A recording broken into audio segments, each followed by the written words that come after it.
26년 3개월 동안 저희 계셨던 예배 장소를 지난 주간에 저희들이 떠났습니다. 아직까지 그랜빌 예배당이 준비되지 않았기 때문에 이삿짐들을 그 예배당 안으로 옮겨 놓지 못하고 그 예배당 뜰에 임시 천막을 만들어서 거기에다가 다 옮겼습니다.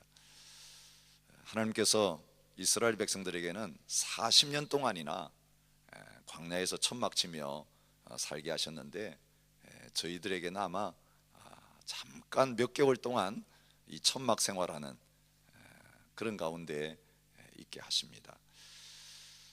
이 시간들을 우리에게 주신 이유가 무엇일까 묵상하는 가운데 하나님께서 저에게 떠오르게 하신 말씀이 있습니다. 신명기 8장 2절의 말씀입니다. 이스라엘 백성들의 40년 광야 생활을 다 마치게 되었을 때에 모세가 그 광야 생활을 결론 지으면서 주신 말씀이죠. 내 하나님 여호와께서 이 40년 동안에 내게 광야 길을 걷게 하신 것을 기억하라. 이는 너를 낮추시며 너를 시험하사 내 마음이 어떠한지 그 명령을 지키는지 지키지 않는지 알려 하심이라.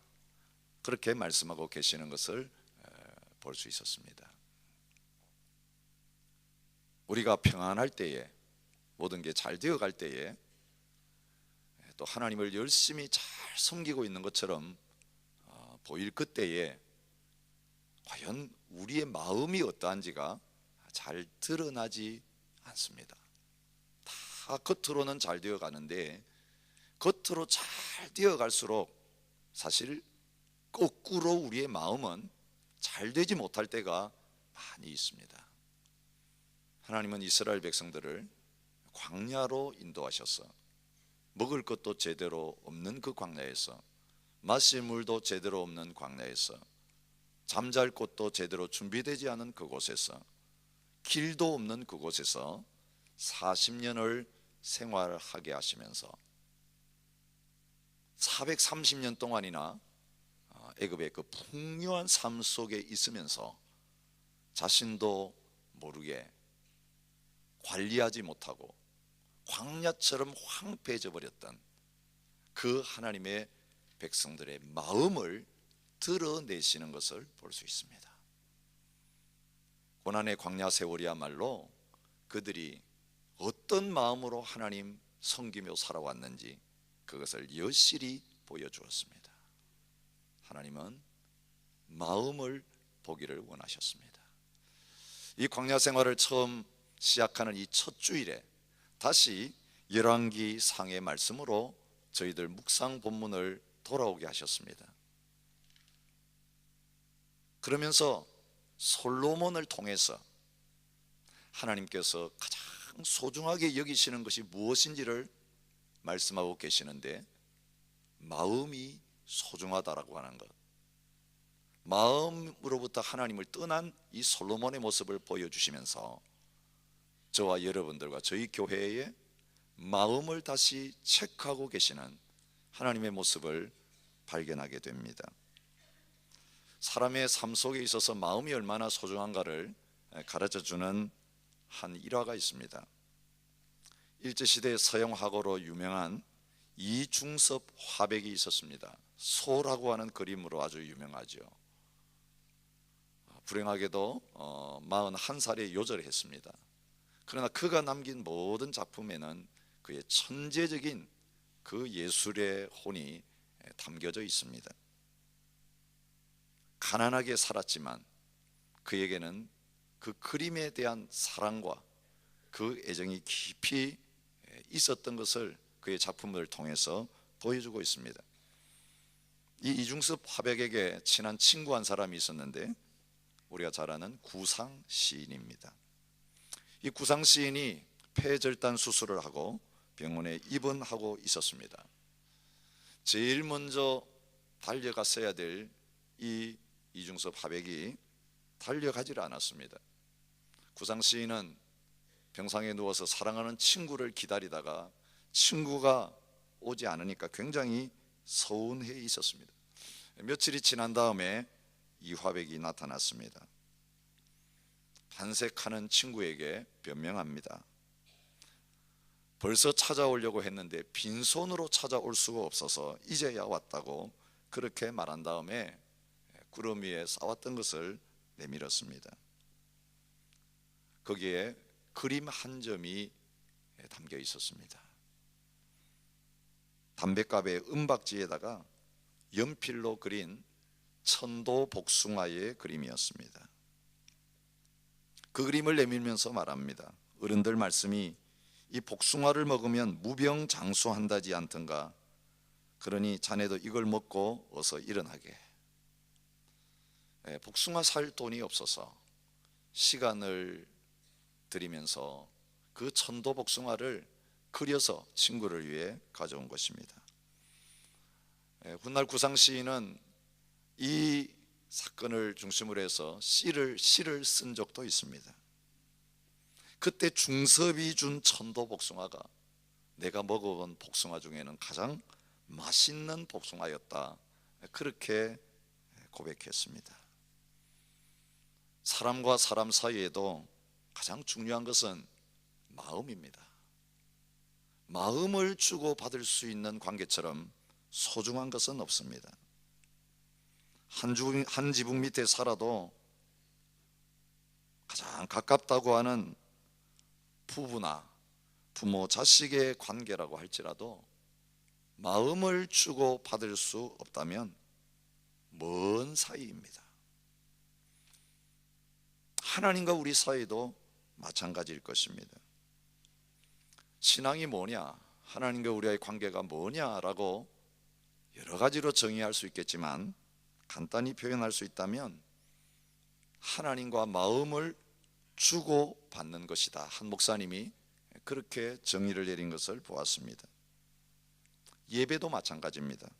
어느 장소에서 예배하고 어떤 순서를 가지고 예배하고 무슨 찬송을 부르고, 우리는 그 형식을 굉장히 중요하게 생각합니다. 그래서 나한테 익숙할 때는 그게 예배 같고, 그 형식이 나한테 익숙하지 않고 불편하면 그게 예배가 아닌 것처럼 그렇게 예배 참여할 때가 얼마나 많은지 모르겠습니다. 어쩌면 일부 예배당에서 들으시다가 이 오리온 센터에 처음 오신 분들은 오늘 이 예배가 굉장히 생소한 것이 되어질 수 있을 것입니다. 광야는 그렇습니다. 익숙한 것을 다 떠난 곳입니다. 익숙한 게 아무것도 없는 곳이 광야입니다. 가면 또 새 땅입니다. 가면 또 새 땅입니다. 모든 환경이 낯섭니다. 그런데 그 낯선 환경 속에서 하나님은 진정한 예배를 원하셨는데, 부르신 그곳에서 빌립이 광야 한가운데 순종하고 가서 거기에서 하나님을 예배하는 놀라운 삶을 살았던 것처럼 저와 여러분들에게도 그런 진정한 예배를 원하십니다.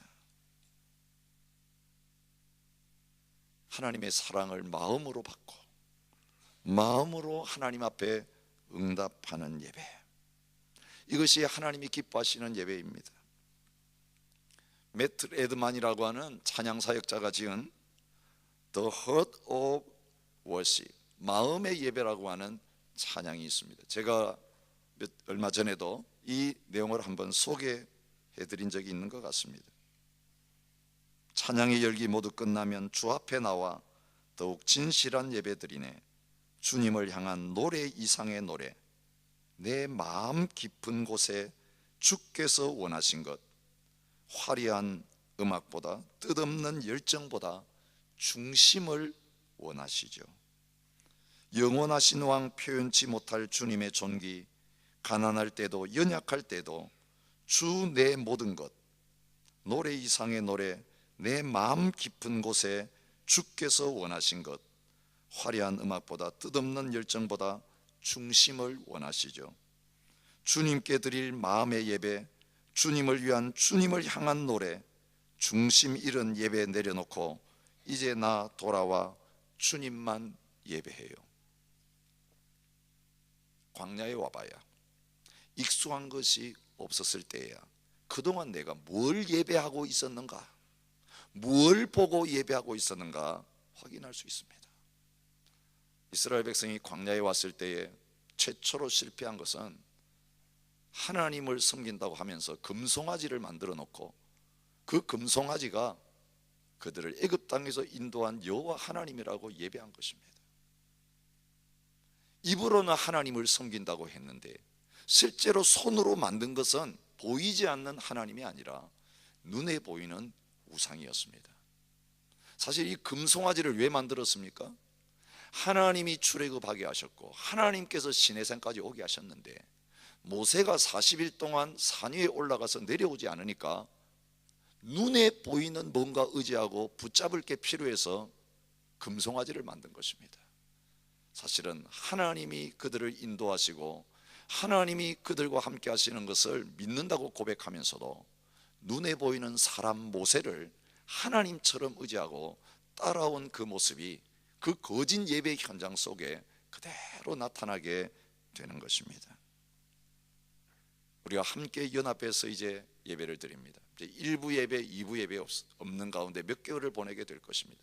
온 공동체가 함께 예배하는 이곳에서 하나님께서 주시는 진정한 예배를 드릴 수 있는 은혜가 저와 여러분과 저희 교회 가운데 있어질 수 있기를 축복합니다. 솔로몬을 통해 하나님께서 그것을 보여주십니다. 오늘 이 말씀이 기록될 때가 언제입니까? 솔로몬이 성전 건축하고 왕궁 건축한 다음에 이제는 성전에서 쉬지 않고 그 아버지 솔로몬, 그 다윗이 세워놓은 절차에 따라서 24시간 예배와 기도가 쉬지 않고 드려지는 바로 그 예배의 전성기, 종교적인 그 예배가 최고점에 달았을 때에 오늘 하나님께서 이 말씀을 기록하고 계시는 것을 보게 됩니다. 외형적으로 보면 문제가 없습니다. 얼마나 화려한 예배가, 얼마나 아름다운 성전에서 드려지고 있는지 모릅니다. 다윗에게 약속하신 그 언약이 그대로 성취된 때였습니다. 솔로몬이 처음 1000번제를 하나님 앞에 드리면서 하나님으로부터 응답받은 그것이 그대로 이루어졌던 시절입니다. 지혜를 구하는 솔로몬에게 하나님이 무엇을 주시겠다고 약속하셨습니까? 지혜만이 아니라 부귀와 영광도 내게 주노니, 그렇게 약속하셨는데 성전 짓고 나니까 하나님께서 이제 그에게 그 약속하신 부귀와 영광을 부어주기 시작하십니다. 지난 이틀 동안 묵상했던 말씀 속에서 솔로몬이 누렸던 지혜와 부귀와 영광이 무엇인지를 볼 수 있었습니다. 그 지혜를 듣고 스바 여왕까지 와서 솔로몬을 보기를 원했던 그런 자리에 있었습니다. 10장 23절에는 솔로몬 왕의 재산과 지혜가 세상의 그 어느 왕보다 큰지라, 온 세상 사람들이 다 하나님께서 솔로몬의 마음에 주신 지혜를 들으며 그의 얼굴을 보기 원하여 그들이 각기 예물을 가지고 왔다라고 말씀하고 있습니다. 솔로몬의 세입금의 무게가 금 666달란트요 그 외 상인들과 무역하는 객상과 아랍의 모든 왕들과 나라의 고관들에게서도 그 금이 왔다고 말하고 있습니다. 얼마나 은금이 풍부했는지 왕이 예루살렘에서 은을 돌같이 흔하게 하고 백향목을 평지의 뽕나무같이 많게 했다라고 말하고 있습니다. 요즘으로 말하면 너무 돈이 많아서, 돈으로 취급되어지는 은금이 많아서 인플레이션이 일어난 거예요. 그게 뽕나무같이 흔하게 되었고 돌과 같이 값어치가 없어질 정도로 부귀와 영광을 누렸던 가운데 있었습니다. 모든 왕들이 부러워했습니다. 온 세계가 부러워하고 있었습니다. 영적으로도 최고고 육신적으로도 최고에 달아있는 그때에 하나님의 평가는 세상의 평가와 사람들의 평가와 전혀 달랐습니다. 하나님은 무엇을 가지고 한 사람을 평가하시고 한 시대를 평가하고 계십니까? 보이지 않는 마음이었습니다. 4절에 보면 왕의 마음이 그의 아버지 다윗의 마음과 같지 않았다. 아버지가 이루지 못했던 것을 아들이 이루었습니다. 아버지의 부귀 영광과 비교할 수 없는 영광을 아들이 가지고 있었습니다. 아버지보다 훨씬 나았습니다. 하나님은 너가 아버지만큼 못하다고 말씀하십니다. 어떤 측면에서 그렇습니까? 아버지 다윗의 마음과 솔로몬의 마음을 비교하시면서 그 마음이 그렇지 않은 것을 지적하고 계시는 것을 볼 수 있습니다. 신구약 성경에서 마음을 가르칠 때는 모든 인격과 생명의 중심지가 마음입니다. 우리가 영어로 마음을 표현할 때 심장을 마음으로 표현하죠. 심장이 멈추면 그 생명은 끝납니다.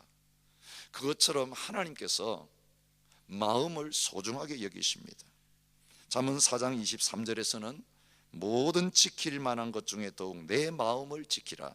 생명의 근원이 이에서 난다. 그렇게 말씀하고 계십니다.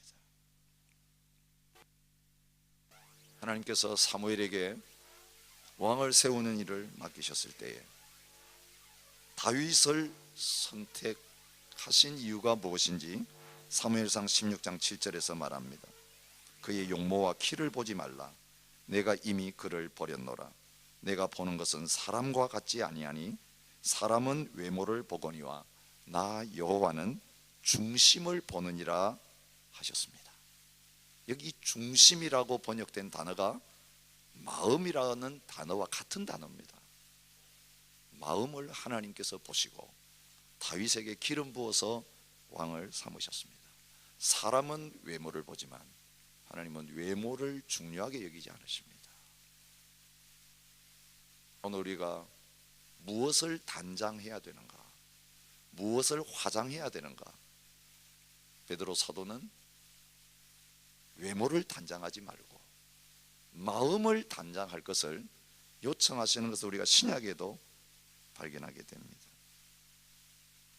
그 마음에, 하나님의 마음에 합하였던 다윗이 그 아들 솔로몬에게 왕위를 물려주면서 부탁한 것이 있었습니다.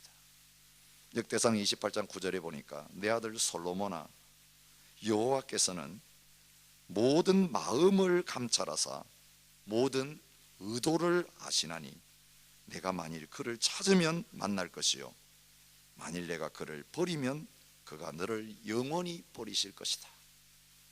마음으로 하나님을 찾으라고 그렇게 부탁하고 있는 것을 볼 수 있습니다. 하나님은 성경 전체를 통해서 사람을 평가하시는데 그 마음의 생각이 어떠한가에 따라서 그 위인이 그런 사람이다. 잠언 23장 7절에서 말씀하고 계십니다. 제가 몇 사람을 찾아보았습니다. 우리가 잘 아는 믿음의 사람 갈렙, 그 갈렙에 대해서 민수기 14장 24절에서 하나님이 평가하십니다. 내 종 갈렙은 그 마음이 그들과 달라서 나를 온전히 따랐다. 다른 것이 다른 게 아니라 갈렙이 하나님 앞에 선택받을 수 있었던 이유는 그 마음이 다른 사람들과 달라서 온전히 나를 따랐다. 하나님께서 갈렙을 그렇게 평가하시는 것을 볼 수 있습니다. 열왕기상 15장 3절에 보니까 아비암이라고 하는 왕을 평가하고 있습니다. 물론 다윗의 후손입니다. 그의 마음이 그의 조상 다윗의 마음과 같지 아니했다. 솔로몬을 평가할 때와 똑같은 평가를 마음을 보시면서 하고 계시는 것을 봅니다. 열왕기상 15장 14절에는 아사라고 하는 왕을 평가하시는데 아사의 마음이 일평생 여호와 앞에 온전하였다. 그 마음이 하나님 앞에 온전했다고 하나님께서 그 한 사람의 생애를 평가하십니다. 역대하 25장 2절에는 아마샤라고 하는 왕을 평가하시는데 온전한 마음으로 행하지 아니하였더라. 여러분, 그 인생의 마지막을 결론 지으시면서 온전한 마음이 없었다라고 평가하고 계시는 것입니다. 여러분, 하나님이 찾으시는 마음은 어떤 마음입니까? 오늘 본문을 통해 하나님이 마음을 보시는데 온전한 마음이 있는가 없는가를 보신다고 말합니다. 그의 아버지 하나님, 그의 하나님 여호와 앞에 온전하지 못하였다. 4절은 그렇게 솔로몬의 마음을 평가하십니다. 6절에도 솔로몬이 여호와의 눈앞에서 악을 행하여 그의 아버지 다윗이 여호와를 온전히 따름같이 따르지 아니했다. 그렇게 말하고 있습니다.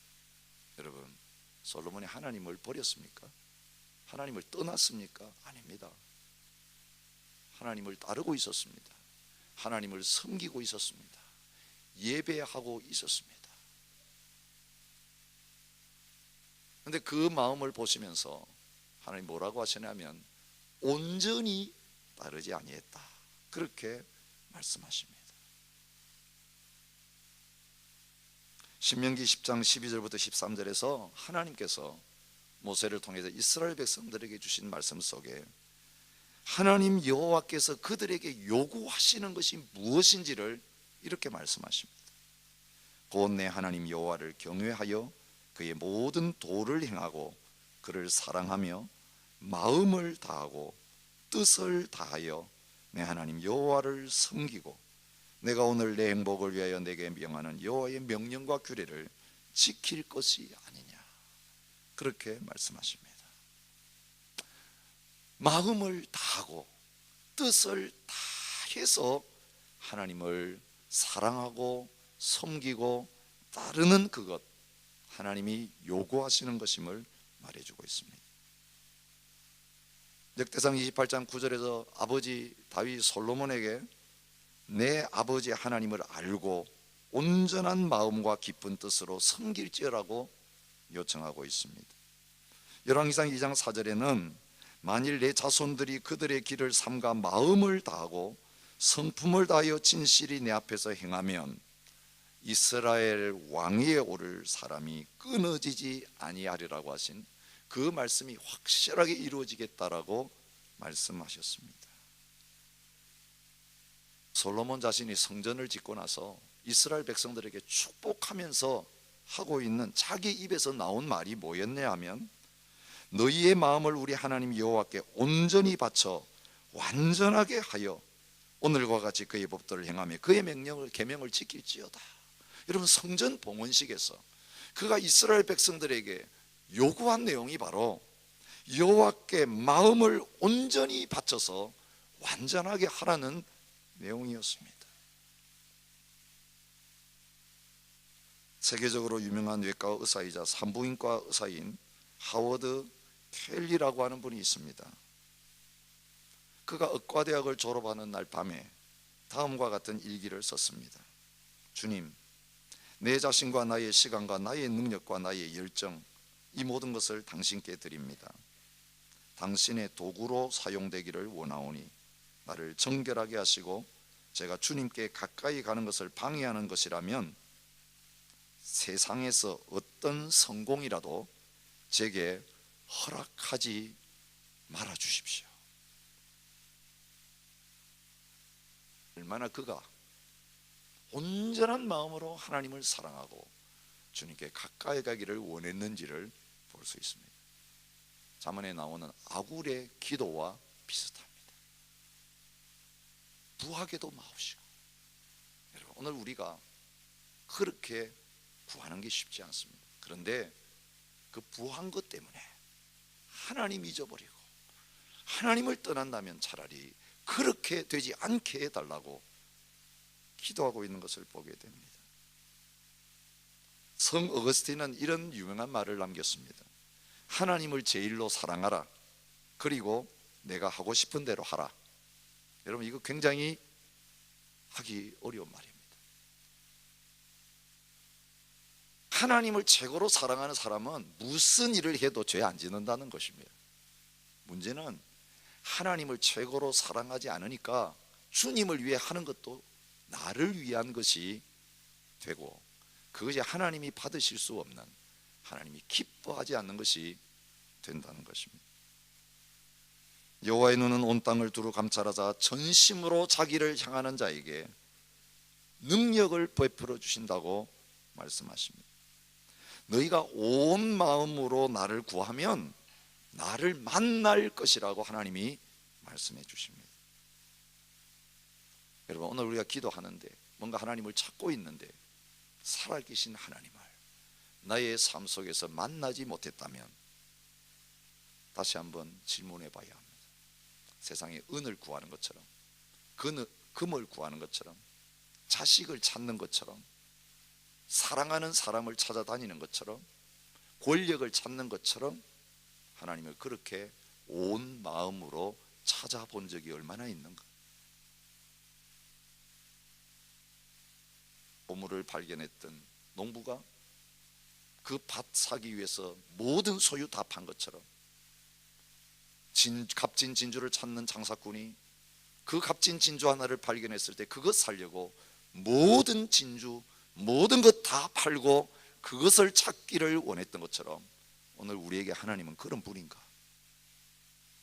내 생명까지 대가를 지불하고 그 주님을 잃어버리기를 원치 않고 그 주님을 소유하기를 원하는 그런 분으로 우리가 하나님을 전심으로 찾고 신앙생활하고 있는가? 솔로몬의 마음은요, 형통할 때에, 성공의 절정에 섰을 때에 하나님의 자리 대신에 다른 것들을 그 마음 자리에 가장 좋은 곳에 올려놓았던 것을 성경은 보여주고 있습니다.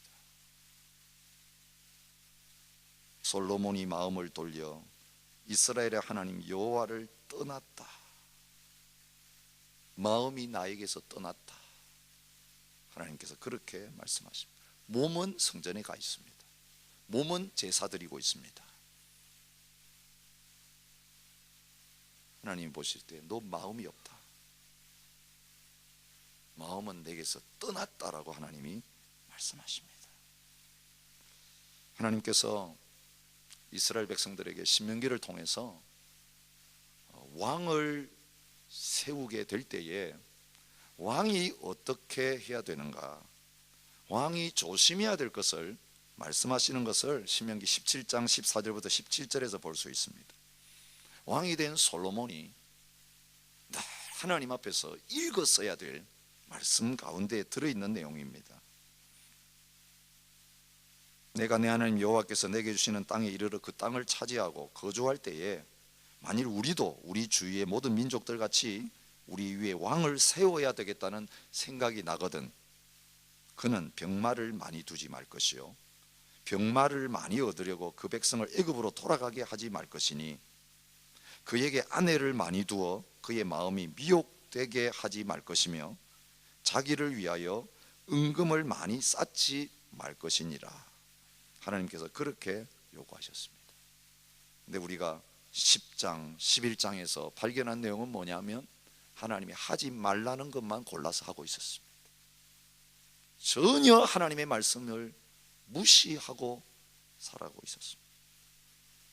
10장 16절 17절에 보니까 왕이 쳐서 느린 금으로 큰 방패 200개를 만들었으니 매 방패에 든 금이 600세겔이고 쳐서 느린 금으로 작은 방패 300개를 만들었으니 매 방패에 든 금이 3만회라. 왕이 이것들을 레바논 나무 궁에 두었더라. 이 금을 방패로 만들어 가지고 쌓아두고 있는 모습을 보게 됩니다. 10장 26절에는 솔로몬이 병거와 마병을 모음에 병거가 1400대요 마병이 12,000명이라 병거성에도 두고 예루살렘 왕에게도 두었으며 솔로몬의 말들은 애굽에서 들여왔으니 애굽에서 들여온 병거는 한 대에 은 600세겔이요 말은 한 필에 150세겔이라. 하나님의 말씀을 정면으로 거스리고 있습니다.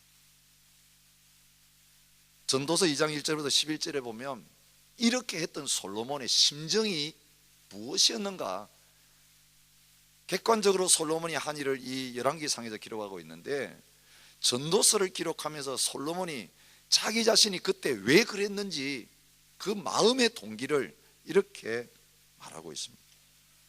그의 마음이 드러납니다. 마음이라는 단어를 한번 주목해 보십시오. 나는 내 마음에 이르기를, 자, 내가 시험 삼아 너를 즐겁게 하리니 너는 낙을 누리라 하였으나, 내가 내 마음으로 깊이 생각하기를, 내가 어떻게 하여야 내 마음을 지혜로 다스리면서 술로 내 육신을 즐겁게 할까 하여 나의 사업을 크게 하였노라. 이 사업의 내용이 쭉 나옵니다. 은금과 왕들이 소유한 보배와 여러 지방의 보배를 나를 위하여 쌓고, 또 노래하는 남녀들과 인생들이 기뻐하는 처첩들을 많이 두었노라. 무엇이든지 내 마음이 즐거워하는 것을 내가 막지 아니하였으니 이는 나의 모든 수고를 내 마음이 기뻐하였습니다. 돈을 따라가고 여자를 따라가고 세상의 즐거움을 따라간 이유가 뭐냐면 마음이 원하는 대로 따라갔다는 거예요. 사랑하는 성도 여러분, 내 마음에 하나님이 왕이 안 되시면, 하나님이 다스리지 않는 마음이 따라가고 기뻐하고 즐거워하는 것은 솔로몬이 추구했던 것과 똑같습니다. 지금 내가 하나님을 마음을 다해 사랑하지 않고 있다는 건 내 마음이 지금 하나님이 아닌 다른 것들을 따라가면서 하나님을 떠난 상태에 있다라고 하는 것을 하나님은 솔로몬을 통해서 분명하게 보여주고 계십니다.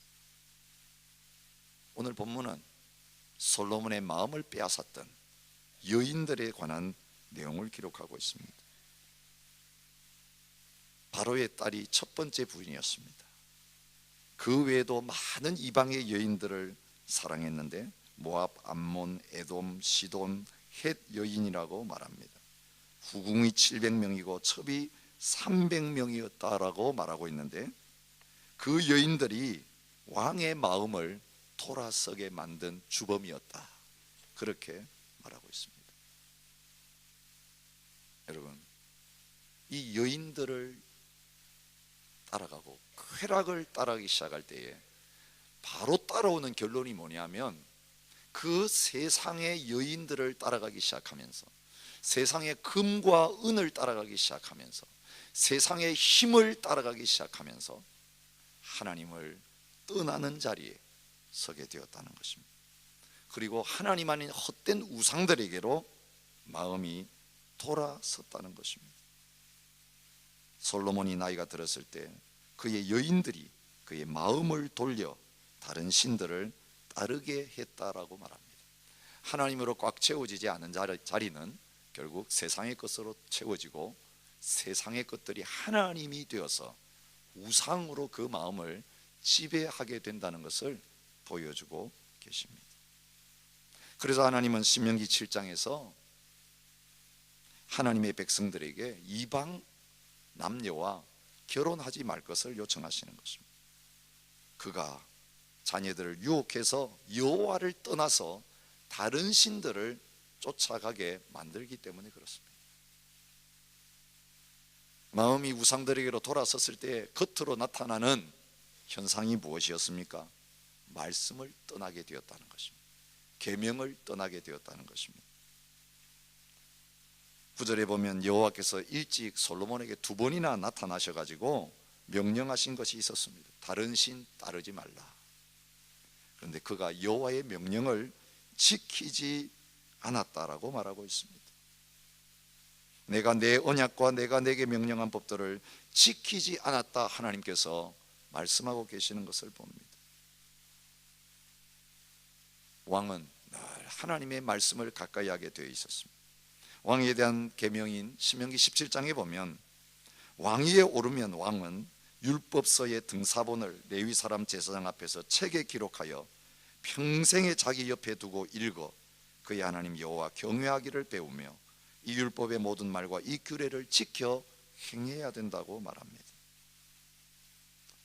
기본 산당에서 1000번제 드렸을 때에 하나님께서 솔로몬에게 명령하셨던 내용이 내 아버지 다윗의 행함같이 내 길로 행하며 내 법도와 명령을 지키면 내 날을 길게 할 것이라고 말씀하신 것입니다. 성전 건축할 때에도 나타나셔서 내가 만일 내 법도를 따르며 내 율례를 행하며 내 모든 계명을 지켜 그대로 행하면 다윗에게 한 말을 확실하게 내가 이루어주겠다고 하셨습니다.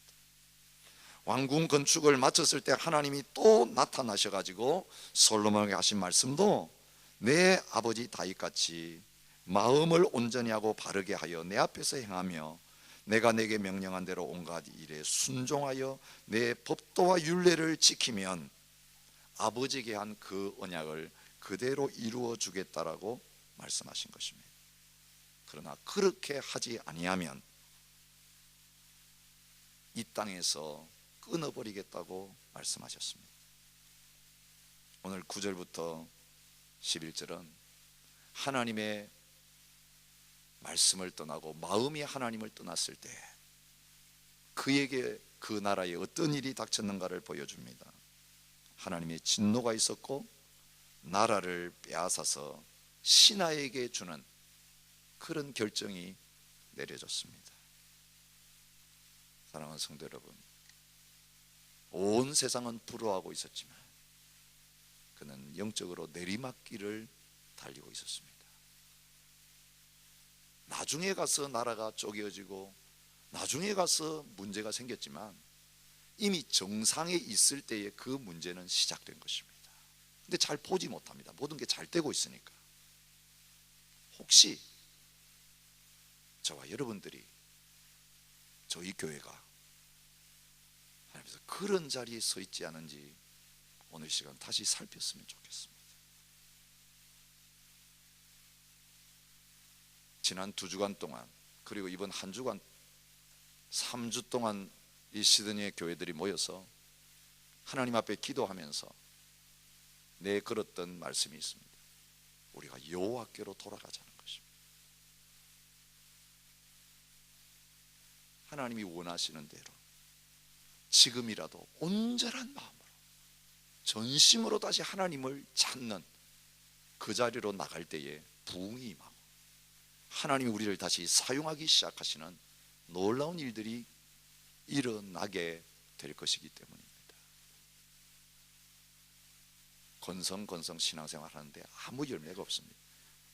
선한 열매가 아니라 온갖 죄악의 열매가 계속 나타납니다.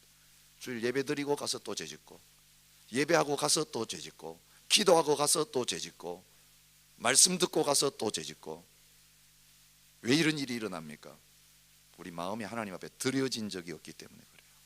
드려졌어도 절반만 드리고 다 드린 것처럼 착각하기 때문에 그렇습니다. 정채봉이라고 하는 작가가 내 가슴 속 램프라는 책에서 마음을 찍는 사진기에 대한 글을 썼습니다. 어느 마을의 시장에 사람의 마음을 찍는 사진기가 있었습니다. 어떤 유명한 정치가를 찍었더니 돈다발이 찍혔습니다. 돈 많은 사장님을 찍었더니 술과 여자가 찍혀 나왔습니다. 어떤 남자는 늑대가 찍혀 나오고 어떤 여자는 여우가 찍혀 나왔습니다. 그러던 어느 날 이 시장에 얼굴이 험상궂게 생긴 사나이가 나타났습니다. 사람들은 생각했습니다. 틀림없이 무시무시한 흉기가 찍혀 나올 거야. 사나이가 카메라 앞을 지나갔습니다. 방긋 웃는 아이의 얼굴이 찍혀 있었습니다. 사나이는 미역 한 꾸러미를 들고 빨리빨리 그 아이 낳은 부인이 기다리는 집으로 달려가고 있었습니다. 오늘 우리의 마음을 하나님이 찍으신다면 뭐가 찍혀 나올까요? 주님이 이 땅에 오셔서 숨어있는 생각과 마음을 드러내신다고 말씀하십니다. 마리아에게 주어진 말씀이죠. 칼이 내 마음을 찌르듯 하리니 이는 여러 사람의 마음의 생각을 드러내려 함이라. 고린도서 4장 5절에서 주님 다시 오실 때 그런 일이 일어난다고 말합니다. 그러므로 때가 이르기 전 곧 주께서 오시기 전까지 아무것도 판단하지 말라. 그가 어두움에 감추인 것들을 드러내고 마음의 뜻을 나타내시리니 그때 각 사람에게 하나님으로부터 칭찬이 있으리라. 오늘 말씀은요, 솔로몬이 이렇게 마음이 하나님을 떠났는데도 여전히 그에게 하나님의 긍휼과 은혜가 거두어지지 않고 있는 것을 보여주고 있습니다. 그러나 내 아버지 다윗을 위하여 내 세대에는 이 일을 행하지 아니하고 내 아들의 손에서 빼앗으려니와 오직 내가 이 나라를 다 빼앗지 아니하고 내 종 다윗과 내가 택한 예루살렘을 위하여 한 지파를 내 아들에게 주리라. 진노 중에 긍휼을 잊지 아니하시고 다시 돌아올 수 있는 기회를 주고 계시는 하나님의 모습을 보게 됩니다. 다윗에게 약속하신 그 언약의 성취입니다. 그가 만일 죄를 범하면 내가 사람의 매와 인생의 채찍으로 징계하려니와 내가 내 앞에서 물러나게 한 사울에게서 내 은총을 빼앗은 것처럼 그에게서 빼앗지는 아니하리라. 사랑하는 성도 여러분, 우리가 택한 백성이기 때문에, 피로 언약을 맺은 백성들이기 때문에 우리의 구원을 취소하시지는 않습니다. 그러나 인생 막대기와 채찍으로 우리가 하나님 대신 사랑했던 그 모든 것들을 박살내실 겁니다. 지금은 나에게 행복과 기쁨을 주고 내가 놓을 수 없어서 붙들고 있지만, 그것 때문에 하나님을 붙들지 않고 주님을 붙들지 못한다면 주님께서 우리를 사랑하시기 때문에 그것으로부터 돌이키도록 하시기 위해서 사정없이 징계의 매를 휘두르실 것입니다. 그게 사랑입니다. 사랑하는 성도 여러분, 망해야 될 것은 망해야 됩니다. 그래야 주님 앞에 진정으로 우리가 흥할 수 있는 것입니다. 때때로 우리의 육을 치시고 영을 살리시는 그런 일을 하나님이 하실 것입니다. 솔로몬 왕국에 행한 일이 정확하게 그런 일이었습니다. 오늘도 하나님이 모든 재산, 건강, 우리의 모든 것들 다 잃어버리게 하시면서 밑바닥에 서게 하시는 이유가 무엇인지 말씀하십니다. 그 상태에서 하나님이 우리에게 구하시는 그걸 얻을 수 있기 때문에요. 하나님 돈 가져라고 하시는 하나님 아니에요. 몸으로 많이 섬기라 그것만 요구하시는 하나님이 아니에요. 마음이 없는 봉사, 마음이 없는 헌금, 마음이 없는 예배 소용없다고 하시면서 하나님이 찾으시는 제사는 상한 심령이라고 말씀하고 계십니다. 상하고 통회하는 마음, 다 잃어버렸어도 회개하고 하나님을 찾으며 나오는 마음을 하나님은 결코 멸시하지 않으시겠다고 말합니다. 반대로 아무리 찬양하고 예배하고 많이 주님 앞에 제사드려도 이 백성이 입으로는 나를 가까이하며 입술로는 나를 공경하나 그들의 마음은 내게서 멀리 떠났나니 그들이 나를 경외함은 사람의 계명으로 가르침을 받았을 뿐이라. 습관으로, 전통으로 하는 예배, 하나님께서 마음이 떠난 예배 받지 않으신다고 말씀하십니다. 성전이 무너지고 포로로 끌려가던 그 시절, 왜 그런 일이 일어났는지를 이사야 선지자를 통해 말합니다. 하늘은 나의 보좌요 땅은 나의 발판이니 너희가 나를 위하여 무슨 집을 지으랴. 성전 무너지게 하신 이유가 바로 그것입니다. 나 여호와가 말하노라 내 손이 이 모든 것을 지었으므로 그들이 생겼느니라. 물은 마음이 가난하고 심령에 통회하며 내 말을 듣고 뜨는 자, 그 사람은 내가 돌보려니와 소를 잡아 드리는 것은 살인함과 다름이 없이 하고 어린 양으로 제사 드리는 것은 계목을 꺾음과 다름없이 하며 드리는 예물은 돼지의 피와 다름이 없이 하고 분향하는 것은 우상을 찬송함과 다름이 없이 행하는 그들은 자기의 길을 택하며 그들의 마음은 가증한 것을 기뻐한즉 나 또한 유혹을 그들에게 택하여 주며 그들이 무서워하는 것을 그들에게 임하게 하겠다라고 하나님 말씀하십니다. 주님 오늘 헛된 것들로부터, 그 우상들로부터 돌아올 것을 요청하고 계십니다. 여러분, 우리가 눈앞에 바로 잡힐 것 같고 손으로 잡고 내가 육체적으로 즐기면서 이게 실제야 라고 생각하고 있지만 하나님 보실 때는 그건 다 헛된 것입니다. 솔로몬은 그 모든 것 다 누려본 다음에 결론으로 전도서 2장 11절에서 말합니다. 사업도 해봤고 수많은 여인들도 거느려 보았고 모든 재산도 다 가져 보았는데 그것까지면 행복할 줄 알았는데 그 후에 내가 생각해 본즉 내 손으로 한 모든 일과 내가 수고한 모든 것이 다 헛되어 바람을 잡는 것이며 무익한 것이로다. 에베소의 하나님을 경험하기 전에 사무엘은 이스라엘 백성들에게 요청했습니다. 너희가 전심으로 여호와께 돌아오려거든 이방 신들과 아스다롯을 너희 중에서 제거하고 너희 마음을 여호와께로 향하여 그만을 섬기라. 그리하면 너희를 블레셋 사람의 손에서 건져내시리라. 혹시 여러분 주님 믿는다고 하면서 한 번도 예배 빠진 적이 없고 한 번도 11조 떼먹은 적도 없고 한 번도 봉사의 자리에 떠난 적이 없지만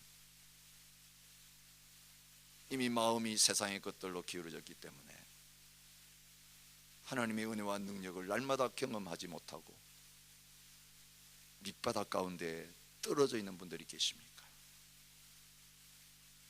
오늘 이 예배 시간 다시 주님께로 돌아오시기 바랍니다. 블레셋이 우리를 둘러싸고 있어도 온갖 재난과 고통이 우리를 둘러싸고 있어도 하나님께 내 마음을 물과 같이 쏟아놓으며 주님께 나갔더니 전심으로 주님을 찾았더니 주님이 우리를 도우시는 에베네셀의 역사가 바로 이 시간 저와 여러분에게 나타날 수 있기를 축복합니다. 어떻게 내 마음이 하나님으로 가득 채워져 있을까? 어떻게 나의 마음이 이 세상에 눈에 보이는 것들과 귀에 들리는 것들과 나를 즐겁게 하는 것들에 뺏기지 아니하고 주님을 따라갈 수 있을까요? 주님이 우리 마음의 주인 되시면 이제는 우리의 눈을 그것들 향해 돌리지 않게 됩니다. 믿음으로 말미암아 그리스도께서 너희 마음에 계시게 하옵시고 주님으로 꽉 채워지면 거기에 다른 게 들어올 틈이 없습니다. 주님 믿는다고 하는데 빈틈이 너무 많으면 하프만 채워져 있으면 하프는 다른 것이 꽉 차게 되어 있어요. 아니 99%가 채워져 있어도 1%에 채워지지 않은 부분이 있으면 그 1%가 들어와서 100%가 되어버립니다.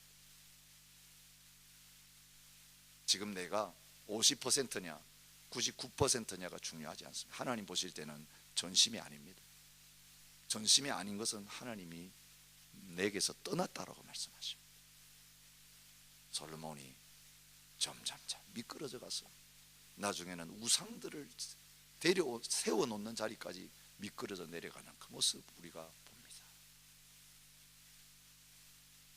오늘도 전심으로 우리의 마음을 주님 앞에 열어놓았으면 좋겠습니다. 주님, 내 마음을 보시옵소서. 주님 원하시는 게 뭐가 있습니까? 주님 기뻐하는 거 하나도 없습니다.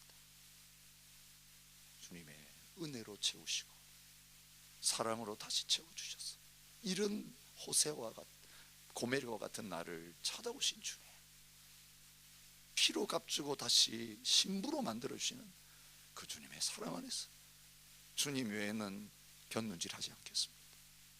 주님 외에는 쳐다보지 않겠습니다. 마음을 돌리지 않겠습니다. 오직 주만 바라보고 주님만 사랑하고 주님으로만 가득 채우며 살고 싶습니다. 오늘 이 성찬의 상에 다시 찾아오시는 그 주님, 나의 전부가 되어주시기를 원하시는 그 주님을 다시 붙잡기를 원하며 찬양하며 나가셨으면 좋겠습니다.